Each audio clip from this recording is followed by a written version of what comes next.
Chennai super kings Mumbai இந்தியன்ஸை மும்பை வான்கடையிலே வச்சு அவங்களோட ஹோமில் வச்சு அவங்களோட ரசிகர்களுக்கு முன்னாடியே நசுக்கியிருக்காங்க. Rutu and co Mumbai Indians ரசிகர்களை சைலன்ஸ் பண்ணியிருக்கிறாங்க அப்படின்னு சொன்னால் அது மிகையாகாது. நம்ம பொதுவாக 103 ரன் வித்தியாசத்தில் ஒரு டீம் ஜெயிக்கிறாங்க அப்படின்னா அதை நம்ம வந்து ஒன் சைடட் மேட்ச்சுப்பா அப்படின்னு நம்ம சொல்லுவோம். பேசுகிறதுக்கு எதுவுமே இல்லைப்பா அந்த பக்கம் அப்படின்னு நம்ம சொல்லுவோம். பட் இந்த மேட்ச் அந்த கேட்டகரியில் வரவே வராது. இந்த போட்டியில் ஒரு ஆதிக்கம் பண்ணி ஜெயிச்ச ஒரு டீமோட கிரிக்கெட் இருக்குல்ல, அதில் சில பல பேரோட பர்ஃபார்மன்ஸ் இருக்குல்ல, அது எல்லாத்தையுமே இந்த வீடியோவில் நம்ம பேச போகிறோம். சென்னை சூப்பர் கிங்ஸுக்கு ஒரு புகழாரம் சூட்டக்கூடிய ஒரு வீடியோவாக கண்டிப்பாக இருக்கும்போது அதுக்கப்புறம் சொல்லிக்கிறேன். பால்டன்ஸ் இந்த வீடியோவை இந்த நிமிஷம் வரைக்கும் நீங்கள் பார்க்குறீங்க அப்படின்னா நீங்கள் பார்க்கணும். ஏன்னா ஹர்திக் பாண்டியா கேப்டன்சினால் மட்டுமே தோக்குறாங்க அப்படிங்கிற கதை கிடையாது. இதில் நம்ம பேச வேண்டிய விஷயங்கள் நம்ம நிறைய இருக்குது. மாற்றம் வரணும் அப்படிங்கிற மாதிரி நான் எதிர்பார்க்குறேன். மும்பை இந்தியன்ஸ் சைட்லேருந்து பேசுவோமா, என்னென்ன மாற்றம் வரணும், என்ன நடக்கணும், என்ன போகணும் அப்படின்னு சொல்லிட்டு. ஸோ நீங்கள் பால்டன்ஸ் கண்டிப்பாக நம்ம சேனலில் இந்த வீடியோ நீங்கள் பார்த்துட்ருக்கீங்கன்னா கமெண்ட் பண்ணுங்கள். மாற்றம் அப்படிங்கிறத பற்றி நான் பின்னாடி பேசும்போது அதை பார்த்துட்டும் வேணாலும் கமெண்ட் பண்ணுங்கள். அப்புறம் விசில் போடு நண்பா நண்பீஸ் வாங்க. எவ்வளோ சந்தோஷமாக இருக்கீங்க. எல் கிளாசிக்கோவில் ஒரு என்ன சொல்கிறது, இப்போ வரைக்கும் அந்த டாமினன்ட் சைடாக ஆஃப்டர் கோவிடுக்கு அப்புறம் இருந்துக்கிட்டு இருக்கிறீங்க. இந்த விக்ட்ரிக்கு எல்லோ கலர் ஹார்ட்டை போட்டு எவ்வளோ சந்தோஷத்தில் இருக்கீங்க அப்படிங்கிறத கமெண்ட் பண்ணுங்கள். பால்டன்ஸ் ஹார்ட் பிரேக் ஓகே, நீங்கள் எவ்வளோ சோகத்தில் இருக்கீங்கன்னு இந்த ஹார்ட் பிரேக் மூலமாக நீங்கள் கமெண்ட்டில் தெரிவிக்கலாம் உங்களை வருத்தங்களை. வீடியோக்குள்ளே போகலாங்களா? மறக்காமல் சப்ஸ்கிரைப் பண்ணிடுங்க. உங்களுக்கு கிரிக்கெட் நண்பர்களுக்கு ஷேர் பண்ணுங்கள். ஓவருக்கு 6 பால் தான், ஆனால் நோ பால் போட்டால் 7 பால் போடு. ஐபிஎல் பப்பியா ஜெனரல் லேடிஸ் அண்ட் ஜென்டில்மேன், இந்த கிரிக்கெட் தேர்தல் 2026 ஐபிஎல் 2026 மும்பை வான்கடையில் நடந்து முடிஞ்ச Mumbai Indians versus Chennai super kings போட்டியோட அனாலிசிஸ் அண்ட் ரிவ்யூ பார்க்க வந்திருக்கீங்க. இந்த ஸ்பெஷல் கிரிக் ஆனந்தாஸ் ஷோட ஓட்டு போட்டு விட்டேன், என்னோட ஜனநாயக கடமையை நான் ஆற்றி விட்டேன். ஐயோ கிரிக்கானந்தா ஜனநாயக கடமைன்னு சொல்லிட்டாரு, கோடோட அக்செப்டடுன்னு நேற்றுக்கே வந்து பார்த்தீங்கன்னா ஐயா அதெல்லாம் எதுவுமே கிடையாது. நான் ஒரு இந்திய நாட்டு பிரஜை, அந்த வார்த்தையை பொதுவாக பயன்படுத்துறது. அதனால் நீங்கள் என்னை தவறாக கருதி கொண்டு எனக்கு எந்த ஒரு சாயத்தையும் நீங்கள் பூச வேண்டாம். நான் ஒரு ஆனந்த், நான் ஒரு கிரிக்கானந்தா, புரியுதுங்களா? நம்ம வந்து ஒரு முற்போக்கான ஒரு யூடியூப் கிரிக்கெட் சேனல் அப்படியே நம்ம மெயின்டைன் பண்ணுவோம். சரிங்க, நீங்களும் ஓட்டு போட்டிருப்பீங்கன்னு நினைக்கிறேன். ஓட்டு போட்டிங்கன்னா ஹாப்பி, போடலைன்னா அன்ஹாப்பி என்னை பொறுத்த வரைக்கும். சரி, இந்த போட்டியை பொறுத்த வரைக்கும் நான் ஃபஸ்ட்டு விசில் போர்டு நண்பர்கள் இருப்பீங்க, நண்பீஸ்லாம் நம்ம சேனலில் இருப்பீங்க. நான் அவங்கள கொஞ்சம் குஷிப்படுத்திக்கிட்டு நான் நீங்கள் வரேன். ஆமாம், ஒரு பக்கம் மும்பை இந்தியன்ஸ் சைட்லேருந்து தவறுகள் பண்ணாங்க. பொதுவாக தோக்கிற டீம் தவறுகள் பண்ணுவாங்க. அந்த எரர்ஸ் அது ஏதோ சொல்லுவாங்களே, அதையோ அந்த அமௌண்ட் ஆஃப் எரர்ஸ் எப்படின்னு சொல்லுவாங்கன்னு நினைக்கிறேன். எவ்வளவு தப்பு பண்ணுறாங்களோ அந்த அந்த அந்த அமௌண்ட் ஆஃப் எரர்ஸ், அதான் டக்குன்னு அந்த வார்த்தை வரல பாருங்கள். எவ்வளோக்கு தப்பு பண்ணுறாங்களோ, எந்த அளவுக்கு தப்பு பண்ணுறாங்களோ அது வந்து பார்த்திங்க அப்படின்னா ஒரு டீமை தோக்கடிக்கும், இன்னொரு டீமை ஜெயிக்கடிக்கும். அதுதான் நடந்திருக்கு. ஆனால் முழுக்க மும்பை இந்தியன்ஸ் தவறுனால மட்டும்தான் அங்கே சென்னை சூப்பர் கிங்ஸ் ஜெயிச்சாங்கன்னு கிடையாது, பிரில்லியன்ஸ்னால ஜெயிச்சாங்க. சஞ்சு சாம்சன், புனிதர் சஞ்சு சாம்சன் திரும்ப ஒரு தடவை சென்னை சூப்பர் கிங்ஸை காப்பாற்றிருக்கிறாரு. இங்கே பாருங்க, அவர் அந்த 100 அடிக்கலை அப்படின்னா இங்கே வந்து உங்களுக்கு 207 வந்திருக்காது, 200 வந்திருக்காது. அகில் ஹுசேன் பால் இப்படி திருப்பியிருக்க மாட்டார், நூர் அகமதும் பால் இப்படி திருப்பியிருக்க மாட்டார். முகேஷ் சௌத்ரி அப்படியே தைரியமாக ஒரு மெக்ரா மாதிரி வந்து பவுலிங் போட்டிருக்கவே முடியாது. நார் அடிச்சுருந்துருப்பாங்க மும்பை இந்தியன்ஸ். ஆனால் நார் அடித்தது சஞ்சு சாம்சன். இன்னைக்கு அவர் செஞ்ச விஷயம் என்னன்னா, இதை தான் நீங்கள் வந்து இந்த கிரிக்கெட் ஆடுற பசங்களாம் நீங்கள் வந்து தெரிஞ்சுக்கணும். அவர் தேவையில்லாமல் மல்லுக்கெல்லாம் போய் நிற்கலை, முஷ்டியை முறுக்கிக்கிட்டு மீசியை அப்படியே முறுக்கிட்டுலாம் போய் அவர் தேவையில்லாமல் நிற்கலை. பும்ரா கிட்டலாம் ஒரு பெருசாக மோதிக்கவே இல்லை. ஹர்திக் பாண்டியாவை அடித்தார் பவர் பிளேயில். ஹர்திக் பாண்டியா என்ன பண்ணார் அதான் சொல்கிறேன். விக்கெட்டை பற்றி சொல்லிடுறேன். விக்கெட் நல்லா க்ரிப் ஆகுது, ஓகேங்களா? பவுன்ஸ் இருக்குது, பவுன்ஸ் நல்லா கேரி ஆச்சு, ட்ரூ பவுன்ஸ் இருக்குது. பட் தெரிஞ்சுக்கிட்டார், இந்த விக்கெட்டை அவர் தெரிஞ்சுக்கிட்டாரு, புரிஞ்சுக்கிட்டாரு. பவுலர்ஸ் வந்து தப்பான லைன் லென்த்தில் போடும்போது கண்டிப்பாக பவுலர்ஸ் இந்த விக்கெட்டை பார்த்துட்டு பவுன்சர்ஸ் போடுறாங்க அப்படின்னா அதான் பவுன்சர்ஸ் போடுவாங்க, நம்ம அதுக்கு ரெடியாக இருக்கணும் அப்படிங்கிறதுல தெளிவாக இருந்தார். நிறைய ஷாட்ஸ் பார்த்தீங்கன்னா ஒரு லெக் சைடில் அவர் அடிச்சிருந்திருப்பார், சிக்ஸஸ் எல்லாம் லெக் சைடில் அடிச்சிருப்பார். ஹர்திக் பாண்டியா அவர் வந்து இவருக்கு குத்தி போட்டாரா, சிக்ஸ் அடிச்சுட்டே இருந்தார். ஹர்திக் பாண்டியா ஓவரில் வந்து ஒரு 18 ரன்னு தேத்திக்கிட்டாரு. அதுக்கப்புறம் கிறிஸ் பகத்தை மொத்தமாக வந்து பார்த்தீங்கன்னா ஒரு 31 ரன்னு அவர் அடித்தார். இடையில அஸ்வானி குமாரியும் அவர் அடிச்சிருந்திருப்பார். பும்ராவை லைட்டாக செல்ல தட்டியிருப்பார். திரும்ப ஹர்திக் பாண்டியாவை அடிச்சிருப்பார். மொத்தம் 21 ரன்னுகளுக்கு மேலே சிங்கிள்ஸ் எடுத்தார். 54 பாலில் வந்த இது ஒரு 100. இது வந்து ஸ்லோவாக வந்துச்சா குயிக்காக வந்துச்சான்னு சொல்கிற மாதிரி இருக்காது. இன்னொரு இடையில வந்து பார்த்தீங்கன்னா அவர் நிறைய பால்ஸ் ஃபேஸ் பண்ணியிருக்க மாட்டார், அவருக்கு மொமெண்டம் அப்படிங்கிறது போயிருந்திருக்கும். ஆனால் அவரோட பொறுமைக்கு கிடைச்ச ஒரு 100 இது எங்கேயுமே வந்து பார்த்தீங்கன்னா ஒரு உணர்ச்சி வசத்தை அவர் ஒரு விடவே இல்லை, கட்டுப்படுத்திக்கிட்டாரு.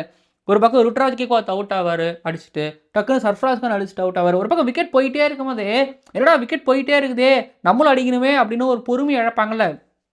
இன்னைக்கு கருணையின் கடலா, அன்பின் வழியாக, புனிதராக, ஜீசஸாக சஞ்சு சாம்சன் வந்து இன்னைக்கு நின்று அடித்து கொடுத்தாரு. எனக்கு சொல்லலை ஆஹா ஓஹோ மாதிரியான ஒரு ஒரு ஷாட்ஸ் அப்படிலாம் சொல்ல மாட்டேன். ஆனால் இது இது இது இதில் வந்து எனக்கு அவர் பிடிச்சது வந்து பார்த்தீங்கன்னா அவரோட மென்டல் கேம், சாரி அவரோட மைண்ட் கேம், அவரோட அந்த பொறுமை, புரியுதுங்களா? இங்கே விளையாண்டார், அந்த பொறுமை மொத்த உணர்ச்சியை அவர் கட்டுப்படுத்திட்டு விளையாண்டார். இந்த வேன்கடே பிச்சை சரியாக புரிஞ்சுக்கிட்டு, சரியாக ஆப்பரண்ட்டை புரிஞ்சுக்கிட்டு இன்றைக்கி ஆடினார். எனக்கு ரொம்ப பிடிச்ச ஒரு 100 பியூட்டிஃபுல் 100 அண்ட் 2வது 100. அப்புறம் இன்னொன்று சொல்லுவேன், எனக்கு ப்ரிவியூவில் நான் சொல்லலை, பட் எனக்கு ஒரு விஷயம் தோணுச்சு. இப்போ இந்தியன் பிளேயர் ஒருத்தர் பாகிஸ்தானுக்கு அகேன்ஸ்டாக அடித்தா அவரை வந்து அவ்வளோதான், அவர் அடுத்த ஒரு 10 வருஷத்துக்கு அவர் சூப்பர் ஸ்டார். பாகிஸ்தானை ஜெயிக்க வைக்கிறதுக்கு, பாகிஸ்தானை தோக்கடிக்கிறதுக்கு எந்த ஒரு இந்தியன் பிளேயர் நல்லா விளையாண்டுருக்காரோ அவர் தான் ஹீரோ ஆஃப் த நேஷன்ஸ் அப்படிங்கிற மாதிரி ஆயிராங்க. விராட் கோலிலாம் வந்து பார்த்திங்க அப்படின்னா ஒரு ஆஸ்திரேலியா கிட்ட ஒரு பாகிஸ்தான் கிட்ட அடித்ததால், சச்சின் டெண்டுல்கர் ஆஸ்திரேலியா கிட்ட ஒரு பாகிஸ்தான் கிட்ட அடித்ததுனால தான் வந்து பார்த்திங்கன்னா இந்த அளவுக்கு ஒரு பேரும் புகழும் அடைஞ்சு இருக்கிறாங்க, மனசில் நிற்கிறாங்க. இப்போது ரோஹித் சர்மா வந்து எதனால் இப்போ ஒரு பெஸ்ட் ஐபிஎல் கேப்டனு இல்லை one of the best IPL captain வராருன்னா சென்னை சூப்பர் கிங்ஸ் மகேந்திர சிங் தோனியை தடவை பீட் பண்ணதுனால தான். இந்த பக்கம் மகேந்திர சிங் தோனி எதனால் பெஸ்ட்டு கேப்டன் அப்படின்னா பெரிய பெரிய டீம்ஸ் அடிச்சனால தான். இந்த மாதிரியான மேட்சஸ் இங்கே பாருங்கள், மும்பை இந்தியன்ஸ் மாதிரியான ஒரு டீமு நீங்கள் என்ன தான் சொல்லலாம், இந்த கோவிடுக்கு அப்புறம் இப்போ இருக்கிற மும்பை இந்தியன்ஸ்னு சொல்லலாம், புரியுதுங்களா? ஆனால் அது ஒரு பிராண்டு. அந்த மேட்சில் வந்துட்டா அவங்களுக்கு ஒரு 10 ஆள் பலம் வந்துடும், 10 மடங்கு ஒரு மோட்டிவேஷன் வந்துடும். ஸோ அப்படி இருக்கும்போது அந்த மேட்ச்சில் அந்த க்ரௌடு முன்னாடி அவங்க இந்த ஹோம் கிரவுண்டில் அடிக்கிறதுங்கிறது வந்து சாதாரண விஷயம் கிடையாது. மார்க்கிய மேட்சஸில் பெரிய மேட்ச்சில் அடிக்கிறவங்க தான் பெரிய பிளேயர், பெரிய ஐட்டம்காரன். இப்போது இந்த மேட்ச்சில் யார் அடிக்கிறாங்களோ, புரியுதுங்களா? இப்போ ருட்ராஜ் கேக்வாத் அன்றைக்கி மும்பை இந்தியன்ஸுக்கு அகேன்ஸ்டாக அடிச்சனால தான் ஹேய் அப்போ பாடுறா பும்ரா அப்படின்னு சொல்லி பும்ரா அடிச்சனால தான், அந்த மேட்ச்சில் அடிச்சதுனால தான், ருட்ராஜ் கேக்வாத்தில் ஜெயிச்சனால தான் ருட்ராஜ் கேக்வாத்துக்கு அந்த ஒரு இடம் கிடச்சிது. இப்போது சஞ்சு சாம்சன் ஃபிட்டாக ஆகிட்டாப்பில். இதான் சொல்கிறேங்க, அடுத்த காலகட்டங்களில் மும்பை அதாவது பெரிய பிளேயர்ப்பா, எங்களோட பெரிய பிளேயர்ப்பான்னு சஞ்சு சாம்சனை நீங்கள் பிராண்ட் பண்ணும்போது அந்த ஒரு பெரிய பிளேயர் மும்பை இந்தியன்ஸுக்கு அகேன்ஸ்டாக அடிச்சிருக்கிறாருப்பா அப்படிங்கும்போது, ஸோ ஆப்வியஸ்லி வந்து பார்த்தீங்க அப்படின்னா சஞ்சு சாம்சன் இந்த மார்க்கியூ டீமுக்கு அகேன்ஸ்ட் அடிச்சு ஒரு பெரிய பிளேயர் தான், ஒரு பெரிய ஐட்டம்காரன் அப்படிங்கிறத அவர் காமிச்சிட்டாரு. அதான் இதுதான் சரியான பிளேயர், இப்படி தான் இருக்கணும். மார்க்கியூ மேட்சில் அடிக்கணும், சும்மா வந்துட்டு இந்த குட்டி குட்டி டீம்கிட்ட இந்த மாதிரியான மேட்ச்சில் அடிக்கணும், இந்த மாதிரியான ப்ரெஷரை வெளில இருக்கக்கூடிய இந்த ப்ரெஷரை ஹேண்டில் பண்ணி அடிக்கணும். அதான் சஞ்சு சாம்சன் நீங்கள் பண்ணார். திரும்பவும் ஒரு தடவை புனிதராக, ஜீசஸாக சஞ்சு சாம்சன் சென்னை சூப்பர் கிங்ஸை காப்பாற்றிருக்காரு. Love it. சஞ்சு சாம்சனோட கிரிக்கெட் பொறுத்த வரைக்கும் ப்ரீமெடிடேட்டராக நீங்கள் ஆடினார். இந்த வேன்கடேவை எப்படி சொல்கிறது, இந்த வேன்கடையிலே போகிறது, வேன்கடையில் ஆடின மாதிரி இன்றைக்கி அவரோட கிரிக்கெட் அப்படிங்கிறது. சஞ்சு சாம்சன் வந்து ரஷ் பண்ணி இந்த சர்ஃப்ராஸ் மாதிரி, டிவால் பிரவிஸ் மாதிரி இப்படிலாம் ஆடினா போக வேண்டிதான். இந்த மாதிரி பொறுமையாக ஆடுங்க பாஸ், உங்களை சுற்றி இருக்கிறவங்களாம் அடிப்பாங்க பாஸ், நீங்கள் நில்லுங்க, நீங்கள் 100 அடிங்க, மற்றவங்களாம் இப்படி அடிச்சுட்டு போகட்டும், 100 வந்துடும், அப்படியே 200 வந்துடும், அவ்வளோதான் பாஸ், வேறு ஒன்றும் இல்லை பாஸ். சஞ்சு சாம்சனுக்கு பிளேயர் ஆஃப் த மேட்ச் அவர் கொடுத்தாங்களா எனக்கு தெரில, கொடுக்கலாம், இந்த கண்டிஷன்ஸில் அறிஞ்சு புரிஞ்சு அடித்தாரு, கொடுக்கலாம் என்னை பொறுத்த வரைக்கும். நான் சொல்லுவேன் ஒரு சின்ன தப்பு, ஒரு பவுலிங் ரொட்டேஷனில் சின்ன ஒரு தப்பு சஞ்சு சாம்சன் யூஸ் பண்ணி 100 அடிச்சிட்டார், ஓகேங்களா? ஸோ சஞ்சு சாம்சனோட இன்னிங்ஸ் புகழாரம் முடிந்தது, ஜீசஸ்க்கு முடிந்தது. இப்போ அடுத்தது வருவோம் நம்ம சென்னை சூப்பர் கிங்ஸ் பக்கம். இப்போது இந்த 207 அடித்து அதை டிஃபெண்ட் பண்ணுறோம் அப்படிங்கும்போது சென்னை சூப்பர் கிங்ஸோட பேட்டிங் தானே, சிவம் துபே வர சாட்டெல்லாம் இருக்குது, ரெடியாக இருக்குது, பேசுவோருங்க. பட் இந்த பக்கத்தில் வருவோம், டிஃபெண்ட் பண்ணும்போது வந்து பார்த்திங்க அப்படின்னா இன்னொன்று சொல்லிக்கிறேன், இந்த மேட்ச்சுக்கு முன்னாடி வரைக்கும் இப்போ ஒன்றும் இல்லை, சென்னை சூப்பர் கிங்ஸும் மும்பை இந்தியன்ஸுக்கும் பெரிய வித்தியாசம் கிடையாது. ஆனால் ஒன்று, மும்பை இந்தியன்ஸ் செம்ம கான்ஃபிடண்ட்டாக இருந்தாங்க. போன மேட்ச்சில் சென்னை சூப்பர் கிங்ஸ் தோல்வியில் கொஞ்சம் லைக் டவுனாக இருந்துருப்பாங்க, ஃபேன்ஸ்கிட்ட வந்து அந்த நெகட்டிவ் எனர்ஜி அப்படிங்கிறது ஒன்று இருக்குது. ஸோ இப்போது இன்றைக்கி மும்பை இந்தியன்ஸோட நிலைமை தான் சென்னை சூப்பர் கிங்ஸ்க்காக இருந்திருக்கணும். ஆனால் அதை அப்படியே உல்ட்டா பண்ணியிருக்கிறாங்க அப்படின்னா அதுக்கு மும்பை இந்தியன்ஸோட தவறுகள் ஒரு காரணம்னு நான் சொல்லுவேன். இங்கே பாருங்கள், சென்னை சூப்பர் கிங்ஸ்க்கு வந்து அதான் சொல்கிறேங்க, இந்த மாதிரி ஒரு மும்பை இந்தியன்ஸ் வரும்போது இப்படி அடிச்சிடணும், ஓகேங்களா? இப்படி அடிச்சிடணும், 100 ரன் வித்தியாசம், அப்படி அடிச்சிடணும், அடிச்சு விட்டுட்டு போயிடணும். அதை விட்டுட்டு அவங்க அடிக்க விட்டு வேடிக்கை இருக்கவே இருக்கக்கூடாது. இன்னைக்கு எவரு கில் பண்ணாரு தெரியுங்களா ருட்ராஜ் கெய்க்வாத்? ஆன் ஃபீல்டில் எப்படி கில் பண்ணாரு பார்த்தீங்களா? நீங்கள் இதை ஃப்ளமிங்கை சொல்லலாம், இல்லைனா வந்து பார்த்தீங்கன்னா ருட்ராஜ் கெய்க்வாத் சொல்லலாம். நான் சொல்லுவேங்க, கேப்டன் அலோவ் பண்ணணும். ஸோ ருட்ராஜ் கெய்க்வாத் நீங்கள் ஃபயராக இருந்தார் பார்த்தீங்களா? நீங்கள் ஒன்றும் இல்லை, போன மேட்ச்லேயே இந்த விக்கெட் விழுந்துச்சுன்னா அவர் ஒரு மாதிரி ஃபயர் ஆகுறாரு, அமைதியாக இருக்கும். ஒரு காம் கேப்டன், ஆன் ஃபீல்டில் அவர் ஃபயராக இருக்காரு, ஃபீல்ட் செட்டில் அவர் ஃபயராக இருக்கிறாரு. இன்றைக்கி ஒரு விஷயம் நான் சூப்பராக ஒரு விஷயத்தை நான் கவனிச்சேன், எனக்கு ரொம்ப பிடிச்சிருது. அகிலேஷன் ஃபஸ்ட்டு ஓவர் பிடிச்சிருந்துன்னு கூட அது விட்டுருங்க. எனக்கு வந்து சூரியகுமார் யாதவ் வந்து பவர் பிளேலே உள்ள என்ட்ரி ஆகிறாரு. அவருக்கு ஃபீல்ட் செட் கவனிச்சிங்களா? ஷார்ட் எக்ஸ்ட்ரா கவர் வச்சுருந்தாங்க, டீப் பேக்வர்ட் பாயிண்ட் வச்சுருந்தாங்க, கல்லி, அதுக்கப்புறம் ஆல்மோஸ்ட் ஒரு 2 ஸ்லிப்பு மாதிரி வச்சு ஒரு மிட் ஆஃப் வச்சுருந்தாங்க. நான் உள்ள இன்கமிங் பால் வரும், இல்லை வெளில அப்படி வரும்போது வரும், அப்படி தான் வரும். நான் கண்கட்டி வித்த காமிச்சு அப்படி வச்சுன்னு சொல்லி அவரை லாக் பண்ணாங்கங்க. கம்போஜோட ஓவர் மட்டும் பவர் பிளே அடி விழுந்தது. பட் எனக்கு அந்த ஃபீல் செட் ரொம்ப பிடிச்சிருந்துச்சு. அதுக்கப்புறம் இவர் மிக்கல் சானருக்கு டிஸ்லோகேட் ஆகினால ஷர்துல் தாக்கர் வந்தவுடனே ஹெல்மெட் எடுத்துருவா அப்படின்னு சொல்லிட்டு சர்ஃப்ராஸ்க்கான ஹெல்மெட் போட்டு ஃபார்வர்ட் ஷாட்டில் நிற்க வச்சு ஸ்லிப்பு, அதாவது லெக் ஸ்லிப்பு, அப்புறம் ஸ்லிப்பில் 2 பேருன்னு சொல்லிட்டு இன்றைக்கி ஒரு மாதிரி எப்படி சொல்கிறதுனா இப்படி தான், அதாவது ரொம்ப ஒரு மாதிரி எள்ளி நகையாடினார், கலாய்ச்சார், புள்ளி பண்ணார். இன்றைக்கி ருட்ராஜ் கெய்க்வாத் மும்பை இந்தியன்ஸோட ஒரு பேட்டிங்கை, அவங்களோட நிலைமையை, இது கிண்டல், கேலி, ட்ரோல் என்ன வேணால் நீங்கள் வச்சுக்கலாம். இப்படி தாங்க இருக்கணும். அதாவது அவங்களுக்கு தேவையானது, அவங்களுக்கு என்ன எப்படி தெரியுமா, நீங்கள் தோத்துட்டீங்க அப்படிங்கிறத, நீங்கள் மோசமான கிரிக்கெட் ஆடி இருக்கீங்க அப்படிங்கிறத அந்த ரன்ஸ் மட்டும் கிடையாது, ரன்ஸை வச்சு விக்கெட்ஸை வச்சு ஜெயிக்கிறது மட்டும் கிடையாது. இந்த மாதிரி ஃபீல்ட் செட் பண்ணி காமிக்கணும், இந்த மாதிரி ஃபீல்ட் செட் பண்ணி செய்யணும். இன்றைக்கி ருட்ராஜ் கெய்க்வாத் அதை பண்ணார். எனக்கு ரொம்ப ரொம்ப பிடிச்சிருந்து ருட்ராஜ் கெய்க்வாத்தில் அந்த ரூத்லெஸ்ஸான கேப்டன்சி. எஸ், ரூத்லெஸ் ருட்டுராஜ் வாராஜா அப்படிங்கிற மாதிரி எனக்கு இருந்துச்சு. பேட்டிங்கில் அவர் ஆடாதது கேப்டன்ஸில் அஃபெக்ட் பண்ண மாட்டேங்குது, அது தெளிவாக தெரியுது.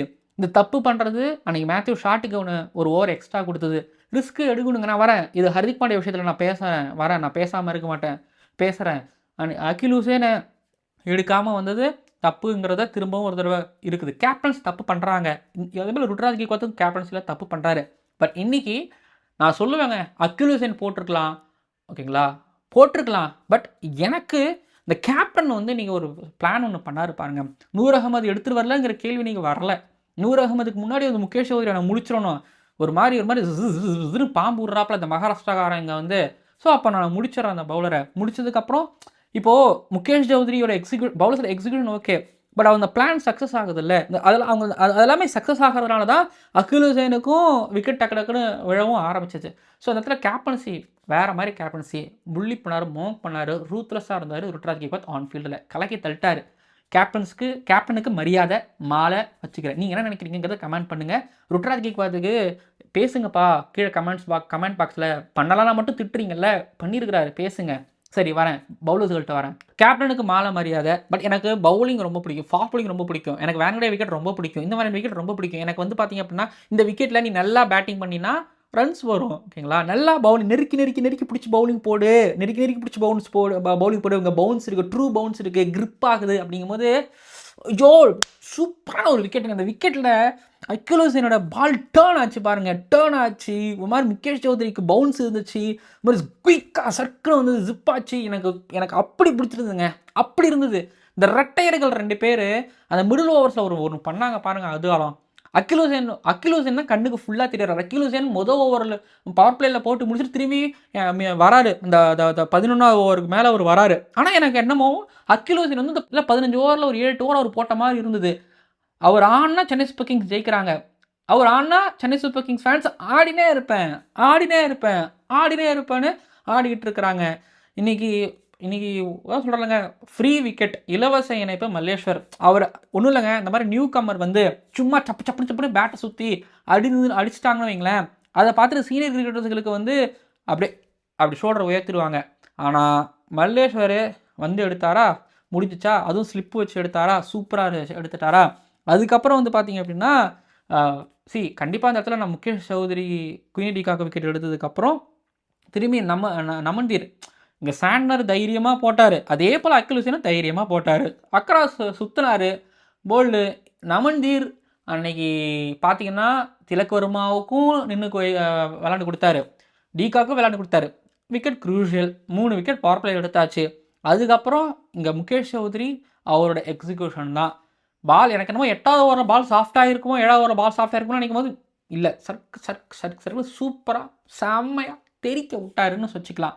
அக்லுதீன் நூர் அகமது திரும்பி பின்னாடி வரும்போது அவங்கள ஆடவே முடியல. அவர் ஆடவே முடியல. ஒரு மாதிரி மேலே தூக்கி போடாமல், ரொம்ப மேலே தூக்கி போடாமல் அந்த லெங்க்கில் வச்சு போட்டுகிட்டே இருந்தார். உள்ள வெள்ளன்னு போட்டுக்கிட்டே இருந்தார். சென்னை சூப்பர் கிங்ஸ் இந்த ஐபிஎல் ஆக்ஷனில் வந்து அக்லுதீனை வெளியில் விட, அதாவது இந்த ஆக்ஷன் இல்லை, இதுக்கப்புறம் மெகா ஆக்ஷனில் எப்படின்னு எனக்கு தெரில. சரி, ஓகே, மெகா ஆக்ஷன் வரைக்கும் எனக்கு போக தேவையில்லை. ஆனால் இந்த சீசனில் இதுக்கப்புறம் எல்லா மேட்சும் அக்லுதீனை ஆட வைக்கணும். இந்த 3-4 ஃபாரினரில் ஆடும்போது இவர் ஒரு ஃபாரினராக கன்சிடர் பண்ணி ஆட வைக்கணும். பாருங்கள், திலக் வர்மா, ஹர்திக் பாண்டியா, நமன்தீர், மல்லேஸ்வர் 4 விக்கெட், 4 பெரிய விக்கெட். மேலே மொத்தத்தையும் பேட்டிங் ஆடுறே ஒரு வழித்து தின்ட்டாரு அக்லுதீன். எதுவும் சொல்கிறதுக்கு இல்லைங்க, அப்படி பவுலிங் போட்டிருக்கிறாரு. பவர் பிளேயரே மொத்தம் வந்து பார்த்தீங்கன்னா கம்போஜ் அப்புறம் முகேஷ் சௌத்ரி, இவங்க கம்போஜ் முகேஷ் சௌத்ரி 2 பேரும் சேர்ந்து, இல்லை கம்போஜ் கூட நீங்கள் வச்சுக்கோங்க, அக்லுதீன் முகேஷ் சௌத்ரி 2 பேரும் சேர்ந்து 20 டாட்ஸ் போட்டிருக்காங்க 24 பாலில் 4 ஓவர். அதாவது 36 ஓவர் 36 பாலில் மொத்தம் 20 டாட் பால்ஸ் போட்டிருக்கிறாங்க. 6லாம் பெருசாக கொடுக்காமலே போட்டிருக்கிறாங்க. சென்னை சூப்பர் கிங்ஸ் கலக்கிட்டாங்க, ஆல்மோஸ்ட் கலக்கிட்டாங்க. செம்மையான ஃபீல்ட் செட், செம்மையான பவுலிங், வேறு மாதிரி இருந்துச்சுங்க. அந்த ஃபீல்ட் செட்டுக்கு எப்படி சொல்கிறதுனா, இந்த மாதிரி அங்கே திக்கு எரிஞ்சிக்கிட்டே இருக்கிற மாதிரி எனக்கு இருந்துச்சு. சென்னை சூப்பர் கிங்ஸோட பவுலிங் பார்க்கும்போது, பேட்டிங் பார்க்கும்போது ஃபயர் அவுட்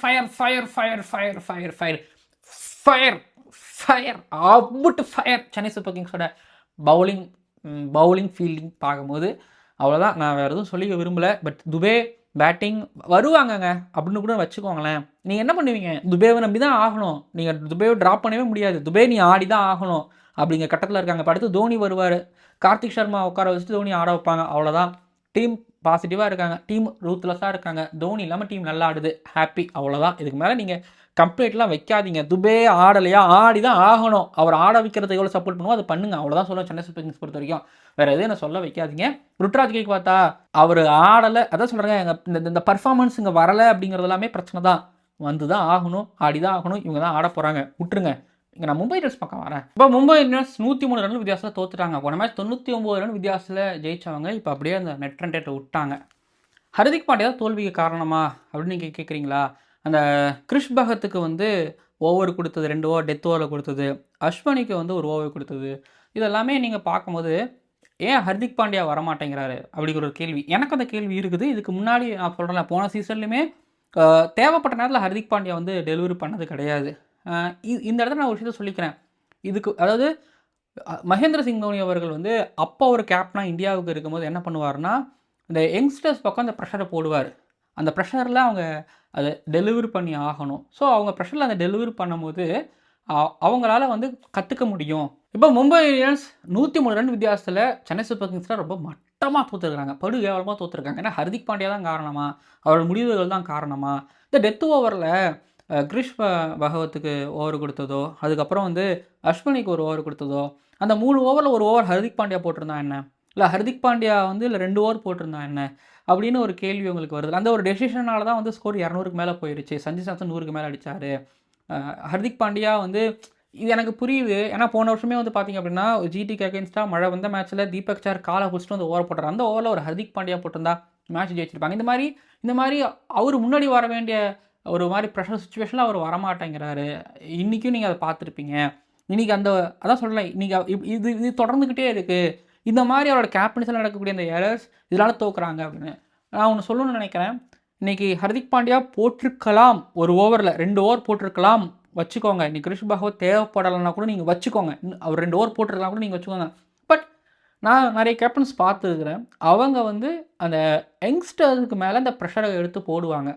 மகேந்திர சிங் தோனி அவர்கள் இந்தியாவுக்கு கேப்டனாக இருக்கும்போது அப்போது உள்ள புதுசாக வந்த ஒரு ஒரு ஒரு முனஃப் பட்டேலுக்கு, ஒரு பிரவீன் குமாருக்கோ, சிவி சீரியஸில் வந்து பார்த்திங்க அப்படின்னா இந்த பிளேயர்களுக்கு கொடுத்துருப்பாரு, ஆப்பர்ச்சுனிட்டி கொடுத்துருப்பாரு. அது ரோஹித்துக்கும் கொடுத்துருப்பாரு.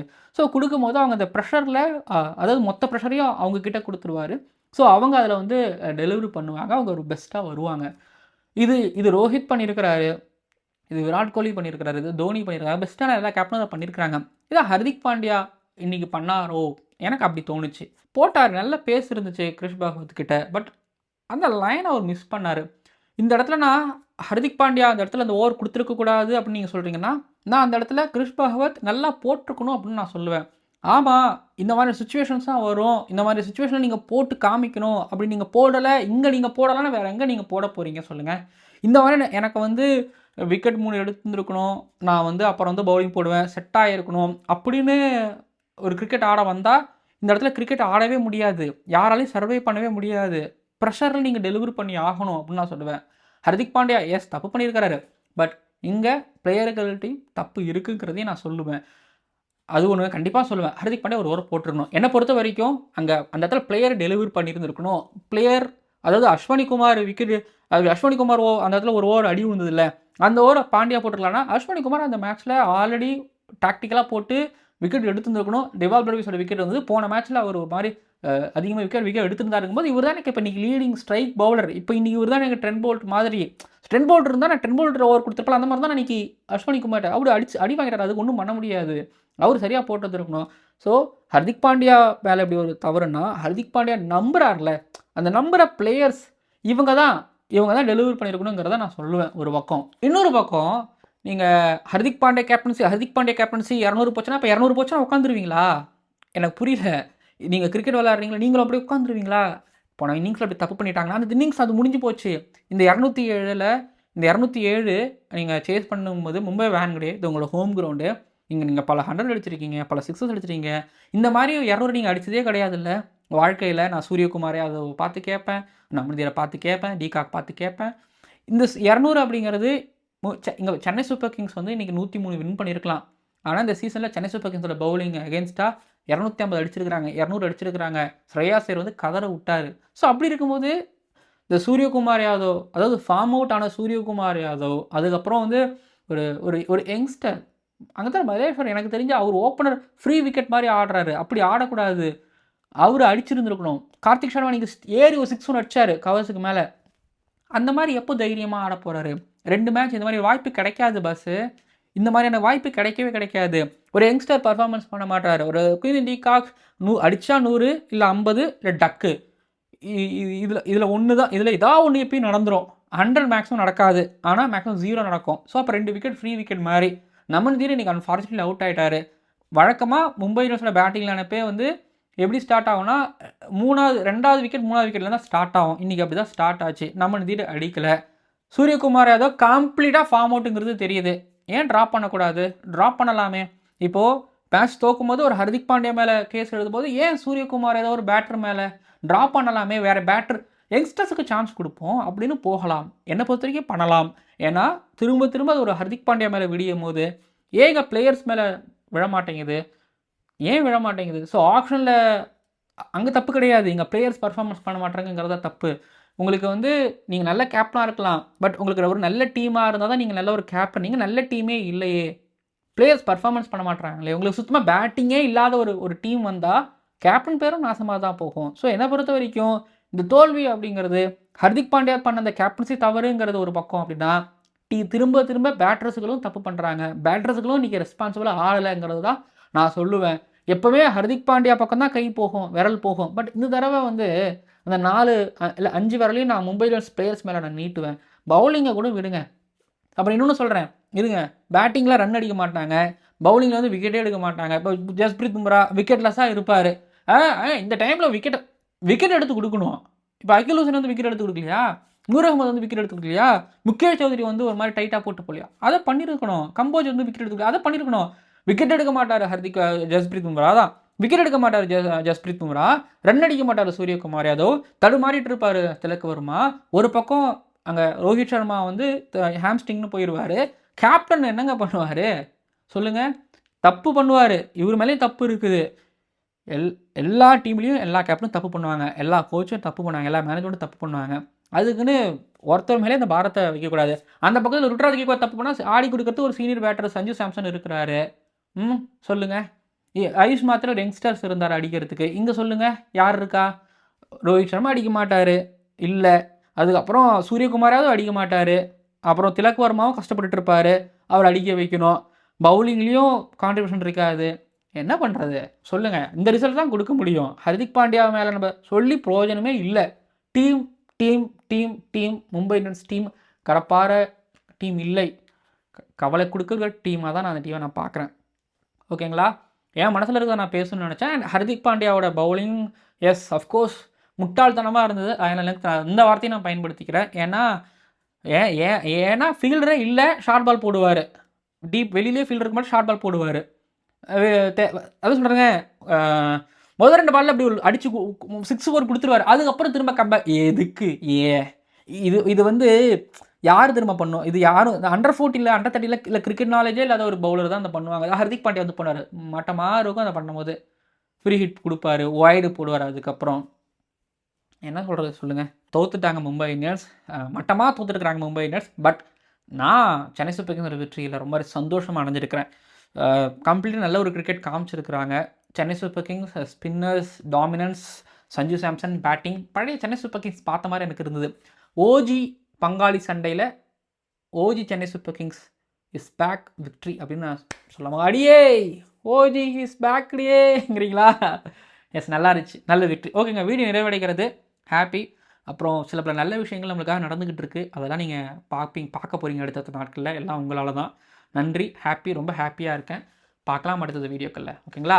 அப்புறம் அதான் சொல்கிறேங்க, நான் சொல்லிட்டு நான் கமெண்ட் பண்ணிட்டேன். இன்னொன்று சொல்கிறேன், அந்த ருட்ராஜ் கேக்வாத் வந்து ஒரு ஓவர் வந்து மேத்யூ ஷாட்டுக்கு கொடுத்து பார்த்தாருல்ல, எல்லா கேப்டன்ஸும் கொடுப்பாங்கங்களா, ஒரு ஃபீல் வருங்க, பண்ணி பார்ப்பாங்கங்க. அன்ஃபார்ச்சுனேட்லி அது ஒர்க் அவுட் அதான் சொல்கிறேன், ஒர்க் அவுட் ஆகணும். அது அன்ஃபார்ச்சுனேட்லி ஒர்க் அவுட் ஆகிடுச்சுன்னா அது பிரில்லியன்ஸ். அன்றைக்கி மேத்யூ ஷாட்டு எடுத்து வந்து 3ஆவது ஓவர் போட்டது ஒர்க் அவுட் ஆகலை. ஸோ அதனால் அது அன்ஃபார்ச்சுனேட்லி ஒர்க் ஆகலை. அது பேட் மூவ் ஆகிடுச்சு. பட் இன்றைக்கி அதை தான் பண்ணார், கிறிஸ்பாக் பண்ணார். இப்போ அஸ்வினி குமார், கிறிஸ்பாக் யாராவது ஒருத்தவங்க விக்கெட் எடுத்திருந்தாங்கன்னா நீங்கள் மேட்ச் பாருங்கள், ஏதாவது என்ன ஹர்திக் பாண்டியா பிரில்லியன்ஸ்னு சொல்லியிருக்கலாம். அப்படி தான் இருந்திருக்கும். பட் போன மேட்ச் அது நடந்துச்சு, இந்த மேட்ச் அது நடக்கலை. அதுதான், வேறு ஒன்றும் இல்லை. சில பேருக்கு அது ரெகுலராக நடக்கும், சில பேருக்கு அது நடக்காது. சில பேருக்கு ஒரு மேட்ச் 1-2 மேட்ச் தான் நடக்கும். அது ருட்ராஜ் கேக்வாத், ஹர்திக் பாண்டியா அப்படி தான் நடந்துக்கிட்டு இருக்கு. ஏன்னா அடுத்து சேப்பாக்கில் 2 டீம் மோத போகிறாங்க மே 2ஆம் தேதி. எஸ், ஏதாவது ஹர்திக் பாண்டியா கேப்டன்சி மாற்றுவாங்களா? ஏதாவது நடக்கும்னு நினைக்கிறேன். ஒன்று கேப்டன்சி மாற்றுவாங்க, இல்லைனா டீமில் சில ட்ராப் இதெல்லாம் நடக்கும், ரெஸ்ட் இதெல்லாம் நடக்கும்னு நான் நினைக்கிறேன். பார்ப்போம் என்ன நடக்கும்னு சொல்லிட்டு. பால்டன்ஸ் அண்ட் சூப்பர் கிங்ஸ் ஃபேன்ஸ், உங்களை அடுத்து நான் சந்திக்கிறேன். பார்க்கலாம், மறக்காமல் சப்ஸ்கிரைப் பண்ணிடுங்க. கடைசியாக 2 விஷயம். மும்பை வேன்கடையில் வந்து ஆர்சிபியோட குரல்கள் ஒலிச்சுது, செங்கடல் இருந்தது. பட் இந்த பக்கம் வந்து பார்த்தீங்கன்னா இன்றைக்கி மஞ்சள் கடல் பார்க்க முடிஞ்சிச்சு. 1 2 3 அப்படியே அங்கே இருந்தாலும் சவுண்டு கப்ப போது சிஎஸ்கே சிஎஸ்கே சிஎஸ்கே சிஎஸ்கே கேட்டுகிட்டே இருந்ததுங்க. என்னடா இது, ஏதாவது இது வேன்கடே தானா இல்லை சேப்பாக்காங்கிற டவுட் வர அளவுக்கு விக்கெட் உழ சவுண்டு இப்படி மேலே போய் அப்பா திரும்ப அப்படியே சவுண்டு கீழே வந்துச்சு.